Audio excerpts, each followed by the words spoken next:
munguva dzino dzemangwanani patakusvika munguva dzekunamata, ndinozviziva tiri mukati medzimba, ndinozviziva takatarisa pamwe chete, tisvike munguva dzekunyengeterera. Mwari atiitire zvakanaka panguva ine. Mwari vari kutida kunyange takagara mudzimba. Hakuna kumwe kwatinotizira asi kuna Kristu. Ndiye muchengetedzi, ndiye mutungamiriri mukati meupenyu hwedu. Mukati menguva ine tisvike munguva dzekunamata. Mangwanani ari mangwanani emusesana. Panguva ine tachengetedzwa kubva mukati mevhiki rapera, tirimo mukati medzimba, kusvika mukati mevhiki rini musesande uno, tiri panguva yakungokudza Kristu, tikotamiso tinamate. Umwe naumwe achizvinamatira, umwe naumwe achipa upenyu hwake, pamwe chete muri semhuri, zvoda kungoramba muri kukudza Mwari, muri pamwe chete. Muzita renyu Baba, remwanakomana neremweya anoera, tinouya pamberi pechigaro chenyu mune nguva dzino dzemangwanani ano. Atoda kutendai Mwari nekutipa upenyu, atoda kutendai Mwari pabwado yekudenga nezuva ranhasi ramatipa. Tinonyengetera muzita raJesu.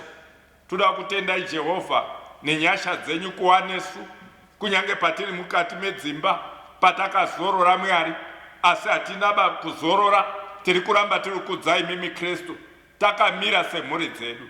Tibatsirei, titungamirei Jehovha apo tamira panguva ine tiri kusuma nechirwere ichi checoronavirus chatiri kusuma pamberi pechigaro chenyu. Baba wedu wekurapa, chiremba wekudenga wakauya pasi pano kopedza hosha dzose, neiyo iyi Mwari hosha iyi munoipedza muzita raJesu. Tinonyengetera Baba, haisiyo yega, pane vari kurwara panguva ine wandiri kunamatira pamberi pechigaro chenyu. Ndinonamata muzita raJesu kuti nechirwere Baba wedu wekudenga, kungave kutemwa kwemusoro, kungava kurwadza kwemakumbo, kungava mudumbu, kungava Baba wedu wekudenga, mune zvirwere zvose tiri kunyengetera muzita raJesu. Tibatsire nekutitungamirira nekuramba tiri kutsvaka nyasha dzenyu panguva yakadai Mwari. Tinozviziva kuti kune hama dzedu dzakatama kubva pane rino pasi Mwari nekuda kwechirwere ichi Mwari, asi tiri kunyengetera muzita raJesu. Mirai Baba wedu wekudenga, tinokudaidzai panguva ino mangwanani ano, apo mutauri wedu ari kuuya neiri soko rekutisimbisa. Munazotibatsira Mwari kuti tizwisise mwana wenyu zvaari kuda kutaura kunesu. Tiri kunamatira vakomana, tiri kunamatira vasikana, tiri kunamatira vana baba, tiri kunamatira vana mai, muzita neropa raJesu. Baba wedu wekudenga, kunyange mumaseksheni matiri, mumaseksheni edu, kunyange mudzimba matiri, kunyange chechi yedu Mwari, kunyange nyika yedu Jehovha, nepo yasvika panguva ine, nyasha dzenyu Mwari ngadzibate, nyasha dzenyu Mwari ngadzichengetedze, nyasha dzenyu Mwari tiri kudzinamatira nechirwere ichi muzita raJesu. Tinoparadza mangwanani ano muzita raJesu. Mazviita Baba wedu wekudenga, nemukana uno wamatipa, tikomborerei, tichengetedzei, tiitire zvakanaka. Ndanamata ndakutendai nekuti muchamira nesu, muzita raBaba, remwanakomana neremweya anoera. Ameni.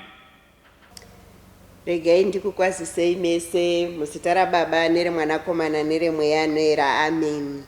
Tinokukwazisai muri kudzimba, tinokukwazisai kereke yaMwari kwese kwamuri, muri kuona paFacebook kwese kwamuri. Tinokukwazisai zvakanyanya, tichifara kuti tiri pamwe chete. Toda kungotenda Mwari nenguva dzakasiyana dzatinadzo idzi, asi tine manotices atinawo. Munguva iyoyi yakasiyana kudai, tinoda kuti tiyeuchidzane kuti Easter yedu iri kuenderera mberi. Tinenge tichingoona sezvatiri kuita izvezvi. Naizvozvo ngatizogadzirirei kuziva kuti tinenge tinawo maservices edu anoramba achibhimwa kubva Monday kusvika Thursday. Tinenge tine maservices. Musi weFriday tinenge tinawo zvakare maservices edu, titori nemapreacher vatatu. Saka ngatizogadzirirei kuti tizokwanisa kubatana nemaservices aya.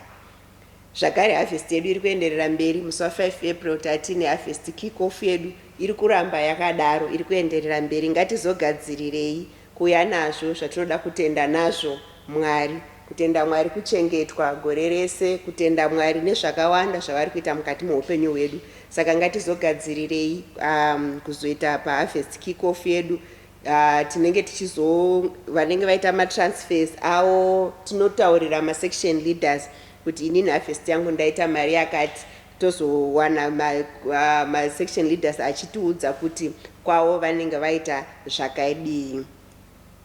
Zvakare toda kuti tizivisane kuti church office yedu inenge yakavhura munguva idzodzi, ichavhura from 10 to 3 p.m. musi weMonday wega wega, musi weWednesday wega wega nemusi weFriday. Naizvozvo vanoda kuuya kuzobvisa matendo avo, vanoda kuuya kuzoita matithe avo nemaharvest avo, takasununguka kuuya. Tiri kuita tichiteedzera mitemo iriko to make sure kuti we are all safe. Naizvozvo ngatiuye hedu takasununguka. Zviziviso zvedu zvaperera pano muzita raBaba nereMwanakomana nereMweya Anoyera. Amen. Tinoda kufara muzuva ranhasi kuti tine mutauri ari pakati pedu vachange vachitaura kunesu, vatumwa nesoko kunesu. Baba kahiya nguva ino tide kutendeudzira kwavari kuti tinzwe vachishumira kunesu. Masvita kazuva iyi vana vaMwari toda kutenda Mwari nemukana wavatipa kuti tigosangana zvakare. Ndorangarira vazhinji vedu takasangana kana takapedzisira kusangana zuva riya kuHarare Gardens. Mwari wakatikomborera nemamessages mazhinji atakanzwa nedzidziso pamwe chete nedzimbo dzatakanzwa. Mangwanani ano ndichiuya kwamuri ndinoziva kuti kune vamwe vari kuona vari kune dzimwe nzvimbo kana kunze kweZimbabwe. Tinozivazve nekuda kwechirwere chatekeshera pakati penyika kuti vazhinji vari kutoona vari mudzimba. Tisati tapinda mumharidzo tingoyeuchidzana kuti ngatiteererei zviri kutaurwa navanoutsanana uyezve vanoziva nezveutano kuti chirwere ichi chisarambe chichipararira. Ndinoti zvese vana vaMwari chirwere ichi chiri kuparadza, asi chatinoziva ndeichi, hatityi nekuti Mwari varipo uyezve tinoramba takavimba navo. Chinotiwana ngachitiwane tiri mukati meruoko rwaMwari. Nhasi uno ndinoda kutaura kwamuri ndakatarirana nevhiki kana nechiitiko chichatanga muvhiki rinoteera musi wa5 April patichapinda mumwaka kana season yeharvest. Nhasi irimo pano chandiri kungoda kuita chete kungorangaridzana kuti patichapinda muchirongwa ichi chichanopera mwedzi yekunana July tinenge takamira sei, chii chinofanirwa kutonga mukati memifungo yedu. Ndoda kuti kana tichitarira mukati meupenyu, mukatarira kune maorganization kana kuti misangano kana kuti makambani kana zvinhu zvakasiyana siyana vanogona kuungana vachiita boka rimwe chete, angave maclub, angave mapolitical parties, angave vose vanokokorodza mari vachitsvaga mari. Ndakanga ndichitarira pane imwe nguva ndikaona kuti hazina basa kuti organization yakaita sei kana kuti institute yakaita sei kaunganidzire kayo mari kanosiyana nekaunganidzire kanoita vamwe. Mukatarira kana tiri kutarira vezvemapolitical parties pasi rose, kana munhu akasabhadhara mari yesubscription kana yechi, munoona kuti anogona kudzingwa mubato. Vamwe havadzingi, vamwe vanozvambaradza mune dzimwe nyika kunzi hausi kubhadhara subscription, unogona kurohwa kuti ungobhadhara. Mukatarira vanoita zvemaburial society, ukasabhadhara subscription unogona kuudzwa kunzi hatichaviga hama yako kana kuti hatichakupa zvose zvatanga tifanirwa kukupa pakuviga kwehama. Ukasabhadhara funeral policy kana insurance policy, vane zwi rechirungu ravanoshandisa vanoti yanapsa, kuratidza kuti haichashandi. Mukatarira yezvino ukasabhadhara magetsi ezesa, kare taiziva kunzi anova anoya vachidzima, iye zvino vakapera kuisa mudzimba zhinji zvimamita akapera apera, unotofanirwa kunge uchiita. Chandiri kuda kurwa kuti ndiedze kutaurana ndechekuti kana muri kutarira vanhu pavanopa kuany organization or kuany cause, pane chikonzero chinosaka kuti vape. vamwe vanopa mukanga muri kutarisa kwandataura uko, vamwe vanotyisidzirwa kunzi tinokurovai, vamwe vanonzi tinodzima magetsi, vamwe vanonzi polisi inolapsa. Saka chinokusunda kuti abvise ndechaanotya chinoitika akasabvisa. Ndiri kuda kuti tigobvunzana kuti ko kuchechi tinobvisirei mari? Kana zvatinobvisa tinofanirwa kubvisirei? Mwari vanoti chii nekabvisiro? Chii chinofanirwa kunge chiri chinotisunda kuti tinge tichibvisa? Ndoda kuti mangwanani ano tiverenge kubva kubhuku raMarko. Semazuva ese haisitsika yangu kuverenga mavhesi akawanda, asi nekuti ndaane mazuva ndisati ndakuonai, ndichativerengei yakati wandei, ndichaverenga 4 mavhesi kubva pana Marko chapter 12 verse 41 kusvika pavhesi ya 44. Bible rinoti, Mark chapter 12 41 to 44. Bible rinoti, zvino akanga agere akatarisana nechivigiro chemari. Akatarira vanhu vazhinji vachiisa mari muchivigiro, vapfumi vazhinji vakanga vachiisa zvizhinji. Kukasvika chirikadzi waiva murombo, akaisa tumari tuviri tudiki tunoita fadhini. Akadanidzira vadzidzi vake kwaari akati kwavari, zvirokwazvo ndinoti kwamuri, chirikadzi iyi iri murombo yakaisa zvizhinji kunavo vose vakaisa muchivigiro.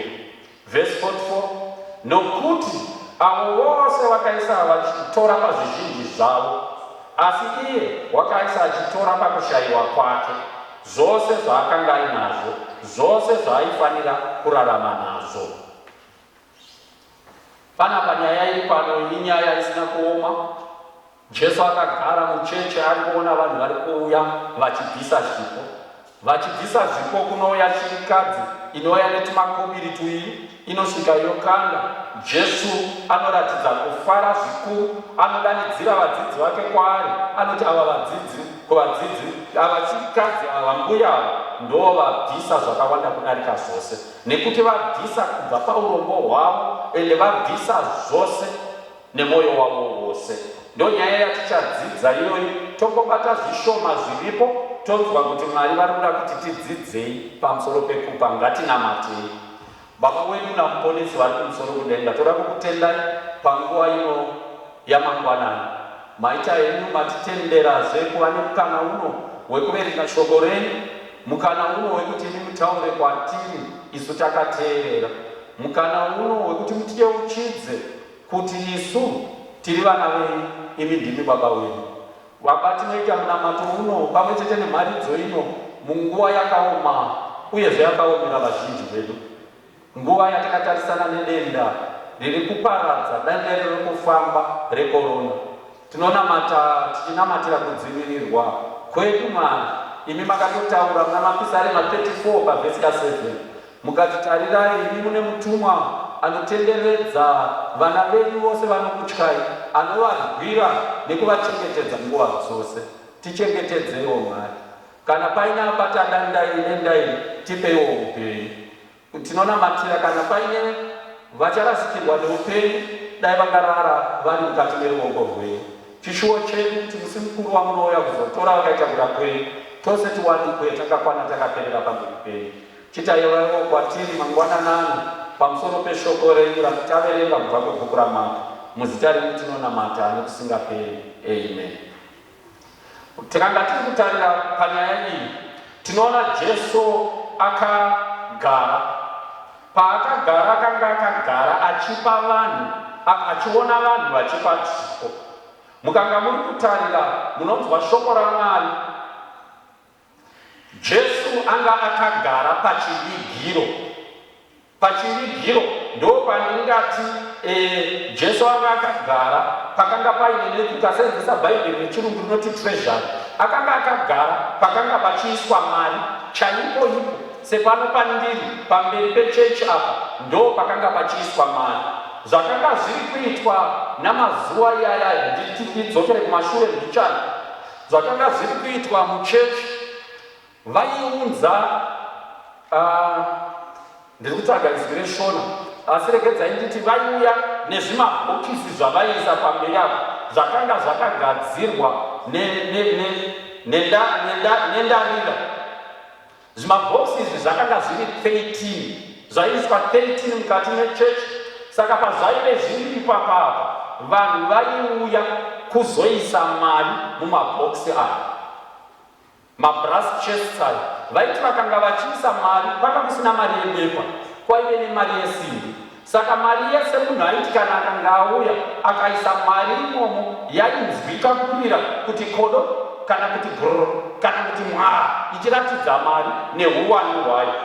Zvinonzi izvo nemazuva iyaya vapfumi vakanga vasingauye vakatarira, vapfumi vakanga vasingauye vakatakura mari dzavo, asi vaiuya vakatakurirwa mari nevaranda vavo. Saka muranda aigona kuuya akatakura saga rakazara mari, ouya otanga kudurura mari ya chechi yese yakagara. Paanodurura mari inenge ichirira kuti wa kwenje ichirira sekuti chechi yese inonzwa ruzha. Saka munhu aive nemari yenenzira, ndiri kuti inini, the more the money that was cast in, the louder the sound. Zvekuti vanhu vainzwa kuti gwaro, mari ichiwira ichipinda, vanhu vaidaidzira haleluya, vovombera kuti nhindi aisa mari yakawanda. Zvinonzi vanhu vapfumi vakanga vachizviita nguva iyoyo kuti vagoonekwa, vagozivikanwa kuti ndo vari kubvisa mari yakawanda. Rangarirai nerimwe zuva, izvi zvimabhokisi izvi zvechesi zvaive nezita rechirungu, zvainzi matrumpets. Hwamanda ndo raive zita razvo. Saka rangarirai nerimwe zuva, Jesu achitaura pana Matthew chapter 6 pavhesi ya 2. Jesu anoti, zvino kana uchipa varombo, rega kuridza hwamanda, do not sound the trumpets as the scribes do. Jesu akanga ari kutaura nenyaya yeprocess yaiitwa yekuti vanonyengera vaiuya vodurura mari yese inonzwika kuti vanhu vofara kuti maiswa mari. Matrumpets aitaurwa naJesu pana Matthew chapter 6 akanga achitaura iyaya. Asi ngatidzokeri kunyaya yedu. Zvinonzi zvichida vapfumi vakauya vakawanda vakadurura. Jesu akanga akagara pakanga pachiiswa mari. Jesu haana chaakataura. Jesu pakazoti pauya mbuya vakauya vaine ndikati makoiri ndakuti koini, vaine tumakoini tuviri tuduku, hanzi twanga twakaedzana nefarthing, 2 mites. Mukanoverenga vanokutaurirai kuti 2 mites mukadzienzanisa nanhasi dzakafanana ne-half cent, kwete kuti dzakafanana ne-2 cents. Half cent vamwe vanoti half penny rekuUK yanga isiri mari yakawanda. Kana muchida togona kuti yanga yakafanana ne-2 cents, asi yanga isiri 2 cents, yakanga iri less than 2 cents. Mukadzi uya anouya nemari yake mbuya, vanosvika vanoikanda muchivigiro. Mari iyi haina kuita sound nekuti hapana akazvinzwa, asi kukatarira mari iyi yaiswa, church haina kuzvinzwa. Ngatidzokei kumashure. Vapfumi vaiti vakaisa mari, church yaizvinzwa, zvichida vodaidzira haleluya, ikaiswawo shoma kahameni kacho kadiki. Ava mai vakauya mbuya vakasvika shirikadzi ikaisa mari haina kunzwika nechechi, asi yakanzwika nedenga. Mukatarira vapfumi pavaiisa, Jesus never commented. The church might have been moved, but heaven was not moved. But mbuya pavakaisa, the church was not moved, but heaven was moved. Zvoreva kuti pane zvakaitwa nambuya neshirikadzi iyi zvinofanirwa kushandiswa nesu patinopa kuna Mwari. She did something that was right, that made Jesus to comment. Bhaibheri rinototi Jesu wakadaidza vadzidzi akavaisa parutivi akati, tarirai mbuya iyi. And he used her as an example of how giving should be. And toda kuti tigotarira kuti mukazvifunga, the testimony yambuya yezvavakaita is still being referred to about 2000 years later. It means she did something in mind. Saka patikuda kutarira, ndiri kuda kutarira pane zvakaitwa nambuya nezvakaitika. Pane zvimiso zvishoma shoma zvandoda kuti tigoziva takatarisana neperiod yatakunotanga next week musi wa5 yekupa. Kupa hakusi kwekumanipulatewa pfungwa. Ndogara ndichitaura kuti ndikanzi ndiuye pamberi pechechi ndiparidze kuti vanhu ipai, ndinogona kuita mharidzo dzekuti vanhu vanosiya nemotikari, wozoti waenda kumba wozoti pati kufarisa kwandaita mota ndasiyirei kuchechi. Handiko kupa kunodiwa naMwari. Mwari vanoda kuti tipe tafunga. Saka patiri kuiita chidzidzo ichi nhasi, kuitira kuti patinotanga musi wa5 tichienda mberi, tiri kupa zvakarongeka zvakafungika mupfungwa zvatiri kuziva. Ngatidzokai panyaya yambuya shirikadzi, ngatitarisei a few principles dzatinodzidza kubva ipapa. Apa vanonyora munonyora, ndichataura nechirungu ndichidzoka kuchishona. Number 1 chatinodzidza panyaya apa, number 1 ndechekuti Jesus cares about our giving. Mwari vane hanya nekupa kwedu. Ndaziva sei Bhaibheri rinoti Jesu anga akagara pachivigiro achitarira kupa kwavo. Nechirungu roti and he beheld how the people cast money into the treasury. Saka neimwe nzira Jesu akange asiri kungovaona, but he was also looking at the how.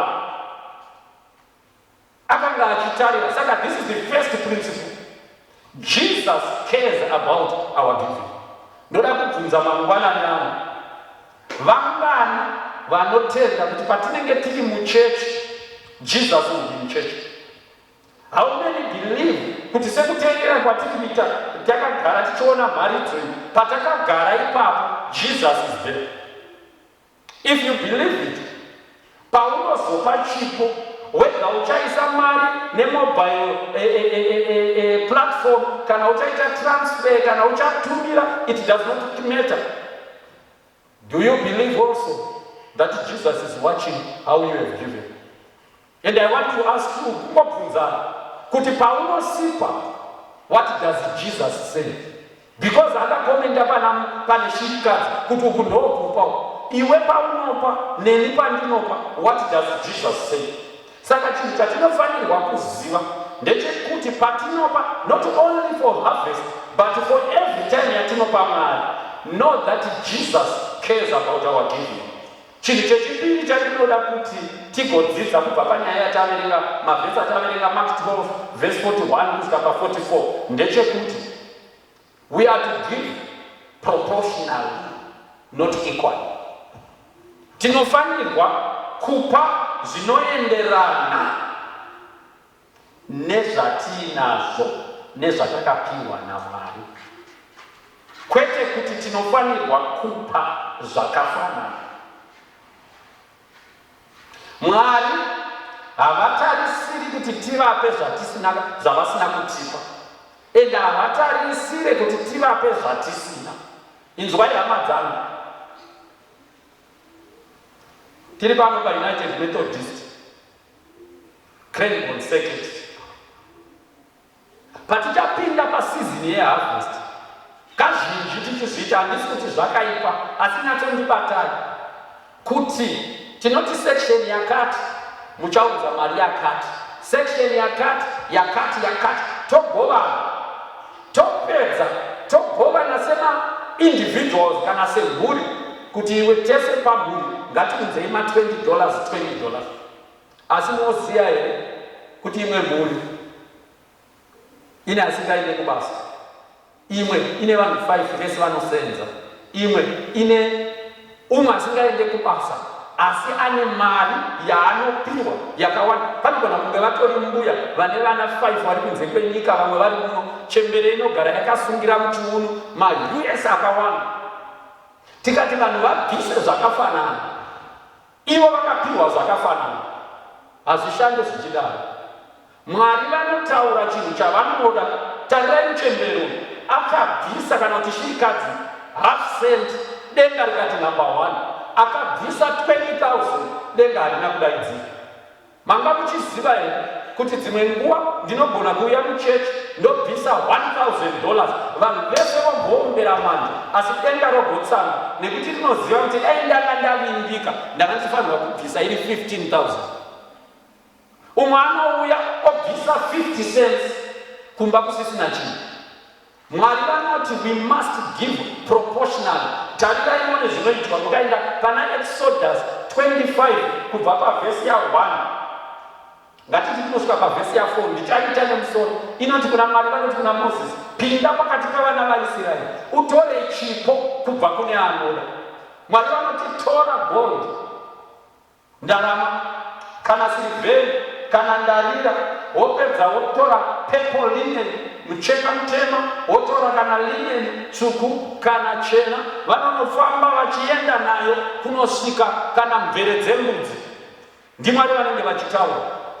Ndoda kuti muone chiri kuitika. Mukatarira Mwari vanoti piwa gold wobva vati silver wobva vati brass wobva vati jira. Mukatarira zvinhu zviri kudzika nevalue. In other words, God is saying piwa nemunhu chainacho. Kana ndakamupa gold, I expect gold back. Kana ndakamupa silver, I expect silver back. Kana ndakamupa machira, I expect machira back. God expects us to give proportionally. Tarirayo kana chegumi. God does not give us an amount, He gives us a percentage. Kana ndichitambira $1, Mwari vanoda 10 cents. Ndichitambira 10,000, Mwari vanoda 1,000. Ndichitambira 100,000, Mwari vanoda 10,000. What you get from what you get is what God expects you to give. Dzimwe nguva itori dambudziko kana mumhuri mudzimba pafiwa nababa unonzi patakotaurana kuti mukoma Jimmy nevakomana tikakomana 5 kapana panodiwa $1,000 ngatiweta 200 asi pavakomana vari kutareva pane mudhibhisi aripo pana mudzidzisi aripo pana ticha amene pana manager aripo pana businessman aripo pana asiri kusenza vese vanoti ngatitemerane 200 nekuti baba vedu vamwechete zvakasiyana. Tinobvisa sekupiwa kwatakaita. Umwe anogona kutobvisa yese, umwe achigona kubvisa $1. Ndozviri kutaurwa pano patiri kupinda paharvest. Kana mukatemerwa kunzi ubvise $50 iwe uchiziva kuti Mwari vakakukomborera zve$50,000 bvisa $50,000.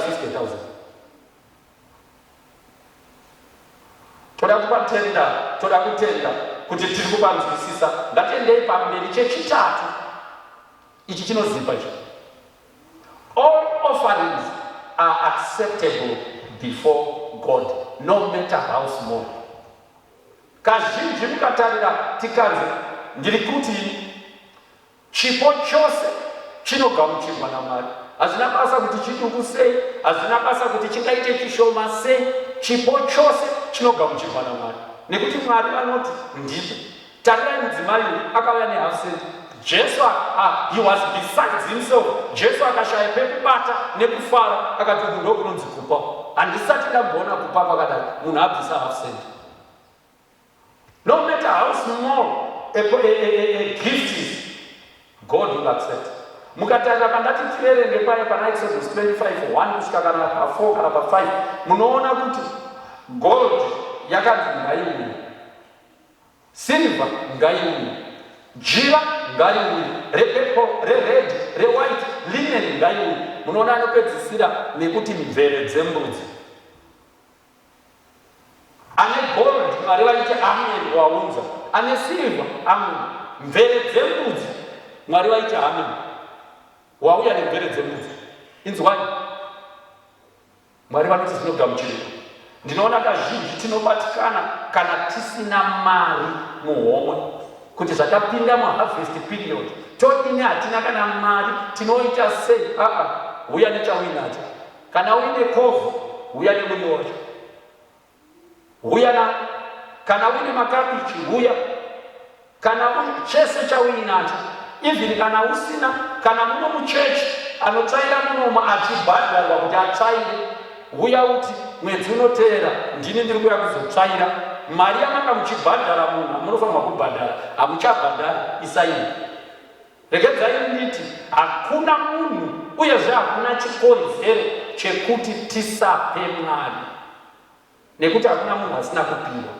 Une chauinacho. Vamwe tine hembe dzinotaura nana mai kazhinji kuti mairo ima musi makaroorwa muchipfeka size 8 here, iye zvino maakupfeka size 16, asi hembe dzamaipfeka size 8 dzichirimo muwardrobe. Hapana pamuchazomboona kudzokera kusize 8. Buditsai hembe idzodzo, uyai nadzo dzitengeswe kana dzitengwe nevanodzida, mari yacho totora toisa muchechi. Ndozviri kutaurwa naMwari apa principle, give no matter how small it is. Regedzai ndibva ndangobatanidza neimwe point yandinoda kuti ndiibatanidze ipapo, ndeyekuti there is no one who should not give. Hakuna anonzi naMwari uyu ndiye anopa chete uyu haapa. Everyone is expected to give. Ndakandichifunga hangu kuti mukatarira nechirwere chiripo chekorona, church ichatosimuka kuti ipe, kuti church yadonate, church yacho inowana kupi mari, church ndisu wati vanofanirwa kunge vachipa. Regedzai ndiri pane imwe point number 4,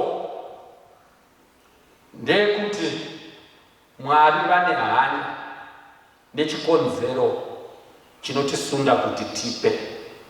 God is concerned about the motive of our giving. Manga muchiziva here, ngatitarire kunyaya yanga ndichitaura here, kuti vapfumi vaiuya vachipa kuti vaomberere vanhu vacho, asi mudzimai uyu akauya nehafusendi yake. Nyaya yake yanga isiri yekuti aomberere, asi yaive nyaya yekupa mari. Vanhu vakasamuomberera, asi denga rikaomberera. Nekuti mukadzi uyu akapa nechikonzero chakanga chakanaka. She had the right motive of giving. Ndoda kuti tibvunzane, why do you give? Iwe neni tinombopirei? Enoziva kuti paharvest takatoronga. Saka ndati tikuda kuti patiri kunopa tipe tichinyatsoziva zvatiri kuita. Unonopirei? Unombopirei ichechi? Manga muchiziva here kuti vamwe tinopa nekuti tine zvakawandisa. Manga muchiziva here kuti dzimwe nguva ndinopa nekuda kwekuti vanhu vanoziva kwandinoshanda, uyezve vanhu vanoziva kuti mari yacho iripo. Dzimwe nguva ndinopa nekuti ndiri mutungamiriri, ndikasazopa vanhu vanoti kudini. Dzimwe nguva ndinopa nekuda kwekuti ndigoitwa mutungamiriri. Dzimwe nguva ndinopa nekuda kwekuti mari yandinotambira inozivikanwa pasi pese kuti vanhu vebasa iri mari dzavanotambira ndedzakadai, haangamboshayi mari. Asi akakomborerwa uyo unopa nekuti unoziva kuti ndinofanirwa kupa kuna Mwari. Ini mubvunzo wandinoda kuti tiite mupfungwa ndewekuti sei tichipa. Vamwe tinopa nekuti zvanzi tipe. Iye zvino ndataura nyaya yekuti pamwe mari iyoyo nacho ichatoshanda kuenda kune vari kurwara kana vanenge vashayikirwa nenyaya yekorona. Umwe munhu anobatikana nenyaya yekorona opa, asi kana korona yapera hacha, chinotsvakwa naMwari ndechekuti wapirei.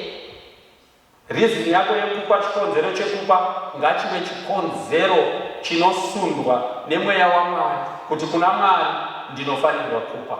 Regedzai ndibate tunhu tushoma-shoma nekuti ndataura kuti maprinciples tiripo twatinodzidza.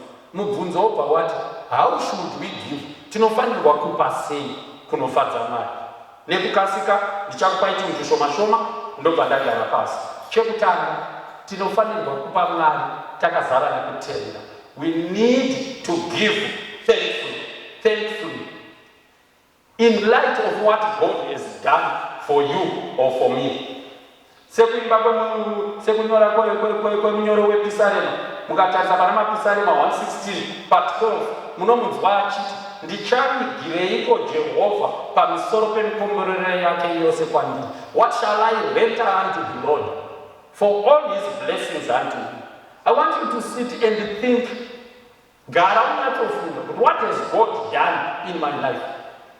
Tanga neutano, tanga nepaugere, tanga nekutogona, kuteerera mari dzose zvauri kuita izvozvo. You need to be thankful. Vamwe takaudzwa tichiberekwa kunzi kana uite sei haufi wakabata Mwari. ende unotoziva zvakaitwa nevanhu vekumusha kwako vachiita chii. Asi wakati wauya kuna Mwari vakati handimisi nemishonga yevanhu, iye zvino une vana 5.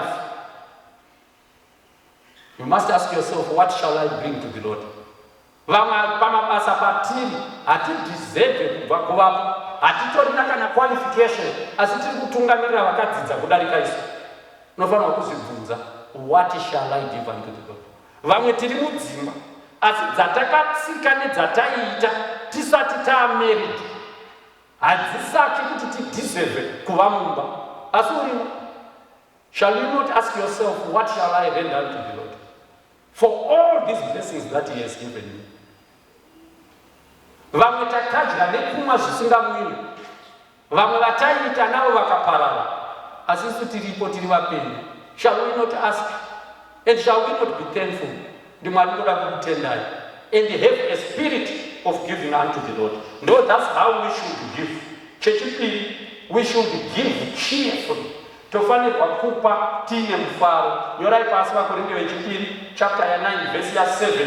Ndo iya inoti mumwe nemumwe ngaaite sezvaakafunga pamwoyo wake, arege kuita nekuchema kana nokurovererwa, nokuti Mwari unoda munhu unopa nemufaro. God loves a cheerful giver. Handina nguva mukanoverenga izwi rekuti cheerful iro mukanoritarira kubhuku rechiGreek, it's translated, if you translate it literally, rinoti hilarious. Nemwe manguva yekunzi Mwari anofarira munhu anotekenyedzwa nekupa, achifara achiseka, kakomana nhasi ndiri kunopa, achifara nekuseka nekufarira kupa. Hanzi naMwari ndiye munhu wandinofarira, kwete anoita zvekurovedzerwa. Mwari anoda kuti tipe cheerfully. Chechitatu, we should give liberally. Mwari vanoda kuti tipe nezvinopfachuka. Hatifanirwe kuva takaomera, kuva stingy. We must give liberally. Mukatarira Mwari, umwe mutaura achitaura anoti, we can expect God to bless us in direct proportion to the level of our giving. Handisi kuti ngatipei mari kuti tiblesswe, asi as we give, Mwari vakatarisa motive yedu, vachiona zvese zvatiri kuita, vachiona kuti munhu abvisa paanogona napo. God blesses us in proportion to our giving. Pane vhesi randinofarira Luka chapter 6 verse 38. Iya inoti ipai nemi muchapiwa, vachakupai pamaoko enyu chiyero chakanaka chakatsikirirwa, pressed down, chakazunguzirwa, chakaitwa mupfungwa, nekuti nechiyero chamunoera nacho muchayerwawo nacho. VaKorinde vechipiri chapter 9 pavhesi ya 6 inoti, zvinorangarai chinhu ichi, unodyara zvishoma uchachekawo zvishoma, unodyara zvizhinji unochekawo zvizhinji. Mwari vanoda kuti tigopa liberally. Regedzai nditi zveimwe point, we should give sacrificially. Hatiti change nezvasara. Jesu wakafara nezvakaitwa neshirikadzi. He was impressed not by the amount, but by the fact that she gave out of her need. The rich gave out of their surplus. She gave all she had. Jesu denga rinofara kana tichiita sacrifice. Ngatitorei uri mumba mako sababa. Wabva wasvika mumba, vana vanoziva kuti baba vanayo mari. Wabva wati ndatenga icho, handizivi chawatenga chekudya. Vana vobva vati tiri kudawo zvakawanda. Wobva wati oi. Vana vobva vadya. Vanotenda vati havaone sacrifice. Ngatiti hapana. Baba kana kuti mai mobva mati oi vana idyai. Vana voti ko mai muchadye, moti no, imi michidyai. That shows sacrifice, and that gift yaunopa munhu means a lot than if you give out of your abundance. Regai nditizo vamwe tinoti toda kuzopa taanazo.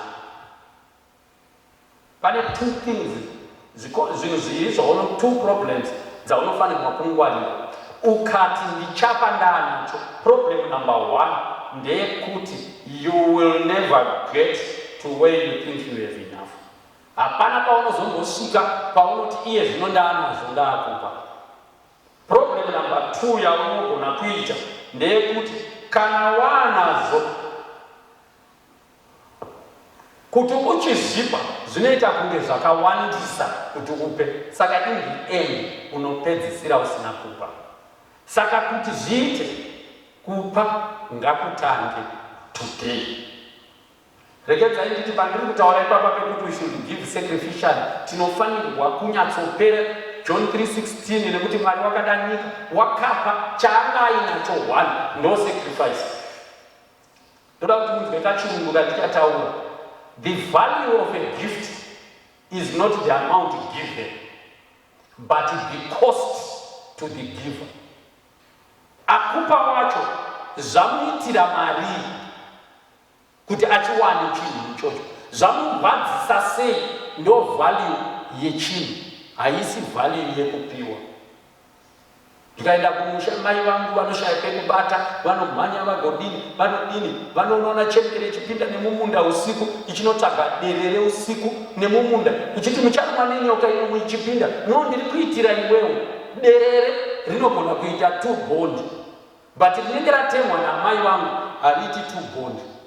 It's the value, is the cost, what she has gone through to get it to me. Ndo zviri kutaurwa naMwari. What are you going through to get something to give to the Lord? Kana kuti tiri kungoti apa mariri apa ngatidai.